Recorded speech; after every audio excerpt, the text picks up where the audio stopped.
এই দাঁড়ালাম, ঠিক আছে। দেখুন বাঁপাটা খেয়াল করুন, বাঁপাটা এখানে আছে, ঠিক আছে।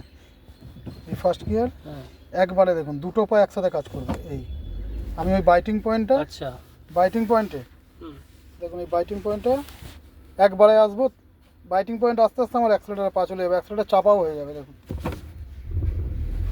গাড়িটার গড়াবে না। না, এই এবার দেখুন এই এই ফুল ক্লাচ, এই ফুল ক্লাচ, এই আচ্ছা, ওই যেহেতু অ্যাক্সিলেটার আছে তাহলে বন্ধও হবে না। হ্যাঁ, এই মানে পরিমাণ মতন বাইটিং পয়েন্টে দেখুন, আমি ওই বাইটিং পয়েন্টে এসেই আটকে দিয়েছি গাড়িটাকে, ঠিক আছে। বাইটিং পয়েন্টে আটকানো আছে তো দেখুন, বাইটিং পয়েন্টে আটকানো আছে, বাইটিং পয়েন্টটা আলাদাই ফাট করে দাঁড়িয়ে আছে তো, গাড়ি মুভ করছে না তো। না, আরেকটু ছাড়লাম, এই মুভ করছে, এক চুল ছাড়লাম, এখানে এক চুল 19-20-এর ব্যাপার থাকে, মানে আপনি বেশি না, পাটাকে জাস্ট একটুখানি ওপরে তুললেন, পয়েন্টে চলে, দেখুন সামান্য একটু চাপলাম, এই চলে গেল। এই এই এই এই এই এই এই দুলছে গাড়ি। আমি দেখুন মানে ব্রেকেও পা বাইকিং দিইনি, পয়েন্টের একটু এদিকে হলো গাড়ি গড়াবে, পেছন সামনে ব্রেকেও পা দিইনি আমি, ঠিক আছে। এই